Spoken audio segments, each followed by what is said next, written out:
Tras más de 18 horas de debate, la Cámara de Diputados de Argentina aprobó el proyecto de ley de interrupción voluntaria del embarazo. La iniciativa pasa ahora al Senado, donde un proyecto similar se hundió a fines de 2018.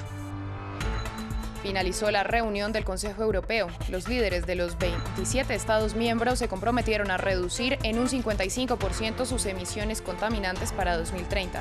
Lograron desbloquear los 1,8 billones de euros del presupuesto 2021-2027 bloqueado por Polonia y Hungría y adoptaron sanciones limitadas contra Turquía frente a las tensiones en el Mediterráneo Oriental.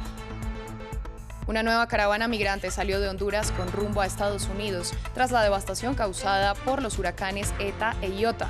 Las autoridades hondureñas reportaron detenciones e impidieron el paso a Guatemala a quienes no llevan prueba negativa de COVID-19. Buen día para todos y gracias por continuar con nosotros aquí en France 24. Soy Valentina Torres Sánchez. Iniciamos este informativo en Argentina, con 131 votos a favor, 117 en contra y 6 abstenciones. Y tras más de 18 horas de debate, la Cámara de Diputados aprobó el proyecto de ley de acceso a la interrupción voluntaria del embarazo.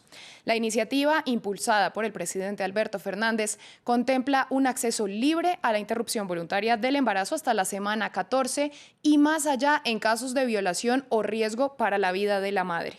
El proyecto ahora pasa al Senado.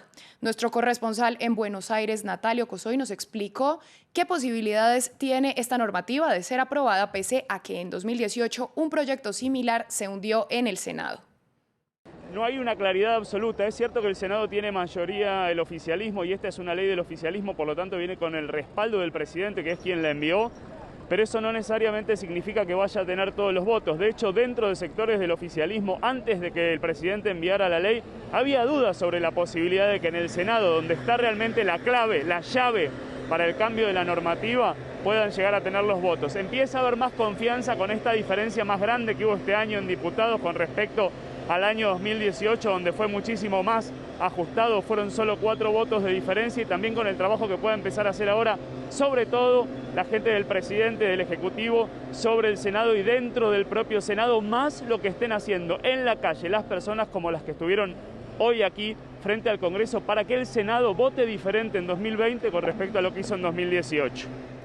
El debate sobre la legalización de la interrupción voluntaria del embarazo divide a la sociedad argentina, pero es clave para aquellas mujeres que tuvieron que pasar por un aborto clandestino, como nos cuenta nuestro corresponsal Natalio Cosoy.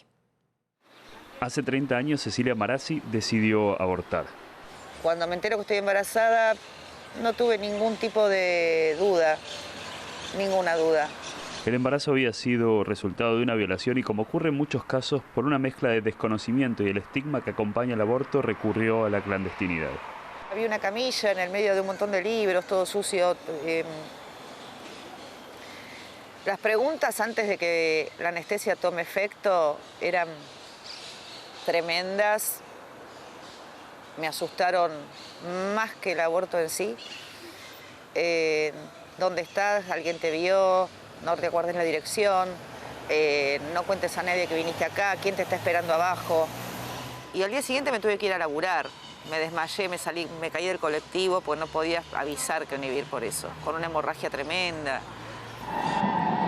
Por historias como esta es que cientos de mujeres salieron a celebrar frente al Congreso el día en que el presidente Alberto Fernández envió al legislativo un proyecto para legalizar el aborto y evitar la clandestinidad. Una clandestinidad que implica además cargas legales y sociales, aun cuando haya pocas condenas firmes por aborto. Efectivamente, lo que hay son pocas condenas, lo que no significa que no haya todo un aparato y todo un sistema puesto a perseguir mujeres por hechos de aborto. Es todo un sistema que se extiende también en muchos casos al contexto más cercano de la persona que decide abortar. No me arrepiento, pero hasta gente muy llegada a mí, amigos, me han dicho: Dios te va a castigar, vas a quedar estéril, tus hijas van a nacer mal, si tus hijos van a nacer mal. Y a los 24 años tuve a mi primera hija y estoy asustada hasta el momento que la vi. Para que mujeres como sus hijas no deban pasar por lo mismo que pasó ella, Cecilia también lleva el pañuelo verde que usan quienes quieren que cambie la ley. Ahora vamos a Europa porque finalizó la reunión del Consejo Europeo. Los jefes de Estado y de Gobierno de los Estados miembros se comprometieron a reducir en un 55% sus emisiones contaminantes para 2030. Lograron desbloquear el presupuesto de 1,8 billones de euros de 2021 a 2027, que había sido vetado por Polonia y Hungría, y adoptaron sanciones contra Turquía. Más temprano, nuestra corresponsal en Bruselas, Esther Herrera, nos amplió esta información. Sí, pues la verdad es que una gran mayoría de los países europeos estaba a favor de esta reducción del 55% al menos de los gases contaminantes, pero aquí el hueso duro de roer era Polonia, un país especialmente muy dependiente del carbón. De hecho, es un país que depende mucho del carbón y, por lo tanto, Polonia ha sido la que ha hecho trasnochar a los colegas europeos porque quería arrancar realmente un compromiso de que habrá suficientes fondos europeos para todos los países para hacer frente a esta transición ecológica, porque sobre todo también hay muchos puestos de trabajo en juego. Por otra parte, también se asegura que el gas y también las centrales nucleares se podrán seguir utilizando, algo muy importante para países como, por ejemplo, para Francia. Sobre la cuestión de los presupuestos, Polonia también era uno de los países que bloqueaba el acuerdo junto con Hungría. Finalmente, los líderes europeos que habían aprobado que a partir de ahora todos los fondos europeos que se puedan distribuir en los países europeos tienen que asegurarse que realmente van a respetar el Estado de Derecho. Hungría y Polonia han levantado su veto porque consideraban que podrían ser injustamente tratados. Los líderes europeos han asegurado que se estudiará de forma objetiva y además siempre podrán acudir a la justicia europea si hay dudas. Continuamos en Centroamérica. Una nueva caravana migrante salió de Honduras con rumbo a Estados Unidos luego de que los poderosos huracanes ETA e Iota azotaran al país, dejando a miles de personas sin hogar. La violencia, la falta de empleo, la crisis sanitaria y la destrucción de cientos de casas siguen obligando a muchos a abandonarlo todo. Las autoridades hondureñas reportaron algunos detenidos y han impedido el paso a Guatemala a quienes no llevan prueba negativa de COVID-19. El informe es de Andrea Maya. Los migrantes hondureños no esperaron el amanecer para emprender un largo viaje hacia Estados Unidos. Con recursos limitados, unos buscan la ayuda de sus compatriotas, mientras que otros hacen pausas para orar y no sentirse solos. La intención de ir para Estados Unidos es que nosotros hemos perdido todo. Y aquí lo que queremos, lo que nosotros pedimos como inmigrantes es de que el presidente de Estados Unidos que entró ahorita, que por favor los ayude. Nosotros aquí no podemos vivir ya. Imagínense ahorita, según nosotros íbamos a amanecer en la terminal y tocó que salir. Nosotros ya estuviéramos descansando ahorita, pero no, tocó que salir. Imagínense ahorita arriesgándolos ahorita a caminar de noche. Perdimos todo con los huracanes que hubieron y nos quedamos en la calle y el presidente no nos apoya. Nos vamos con dolor en nuestra alma porque dejamos nuestra familia aquí en Honduras, pero yo sé que si llegamos al lugar de destino que llevamos, vamos a poder salir adelante en el nombre de Dios. Los obstáculos se presentaron en el camino. Las autoridades hondureñas incentivaron a los migrantes a regresar, ofreciendo transporte de vuelta, mientras que Guatemala obligó a los viajeros a presentar una prueba negativa de COVID-19. El paso del huracán ETA y 2 semanas después el huracán Iota golpeó duramente en noviembre la infraestructura y los cultivos en Honduras. Un centenar de personas perdió la vida. Todos sueñan con llegar a Estados Unidos, donde se preparan para la nueva administración bajo la presidencia de Joe Biden. El presidente electo se ha comprometido a seguir una política migratoria más humana y ofrecer ayuda a Centroamérica para aliviar las presiones migratorias. El gobierno cubano iniciará el proceso de unificación monetaria el 1 de enero de 2021, por lo que saldrá de circulación el peso convertible conocido como CUC y el peso cubano quedará como la única moneda oficial. La divisa tendrá una tasa única de conversión de 24 pesos por dólar y los ciudadanos tendrán 6 meses desde esa fecha para cambiar sus CUC en tiendas y bancos. El gobierno informó que también se presentará una reforma salarial de pensiones y se retirarán algunos subsidios.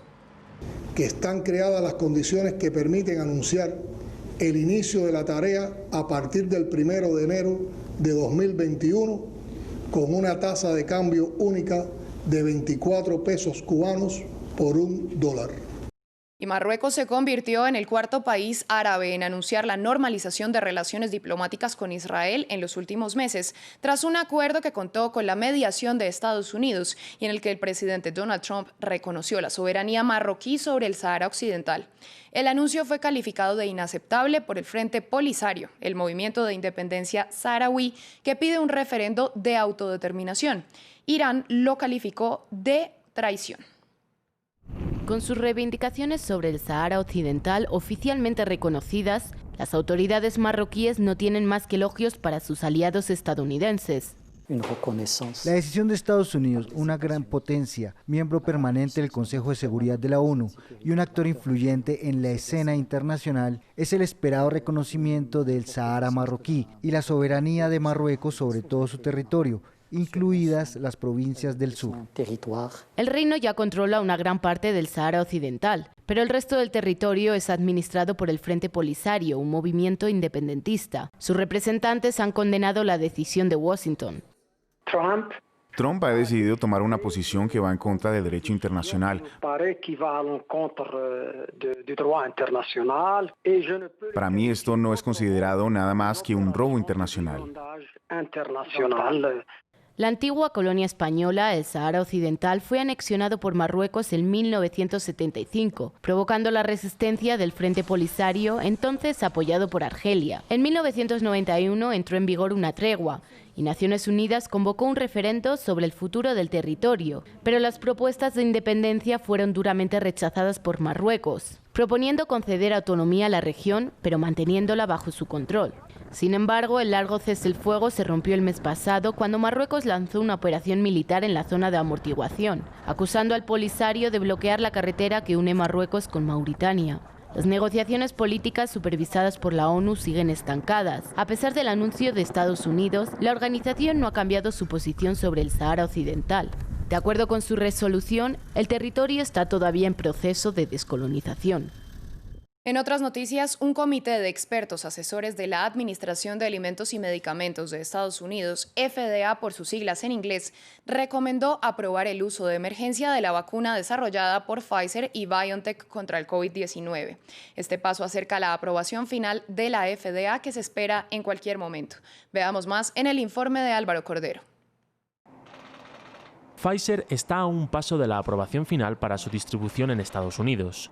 Un comité asesor de la FDA dio su visto bueno a la dosis para un uso de emergencia, con 17 votos a favor, 4 en contra y una abstención. Pfizer y BioNTech reciben el voto de comité asesor de la FDA para respaldar la posible primera autorización de uso de emergencia de la vacuna para combatir el COVID-19 en Estados Unidos. Si los funcionarios de la FDA dan el visto bueno final al producto, es muy probable que su reparto masivo por el país comience la semana que viene. Durante estos días, decenas de hospitales de la Unión Americana están recibiendo los paquetes de preparación de las dosis para agilizar el proceso. Una carrera contrarreloj que supondrá todo un desafío tecnológico y logístico, ya que Estados Unidos tiene aseguradas 25 millones de dosis. Y la temperatura a la que deben ser conservadas no debe superar los menos 70 grados centígrados. En Nueva York, esta red de hospitales tiene ya listos sus congeladores para guardar miles de dosis al día. Todo este congelador puede contener un par de cientos de miles de dosis. Esperemos que solo lleguemos a albergar unas miles inicialmente y tal vez unas 5.000 en algún momento. Por lo tanto, para ser absolutamente eficientes no será como llenar el congelador de casa. La vacuna elaborada por la compañía Moderna también tiene previsto recibir el visto bueno la próxima semana, algo que ayudaría a que Estados Unidos se acercase más a la inmunidad colectiva y al final de una pandemia que ha matado a casi 300.000 personas en el país. Por último, la revista Time hizo público su personaje del año, pero este 2020 no es una, sino dos personas. La publicación estadounidense escogió al presidente electo Joe Biden y a su fórmula vicepresidencial Kamala Harris como los personajes más destacados de este año. Según la revista, su distinción anual busca destacar a quienes más afectaron las noticias o nuestras vidas para bien o para mal. A ustedes gracias por acompañarnos. Recuerden que pueden ampliar toda la información en nuestra web france24.com y que volveremos en breve con más noticias aquí en France 24.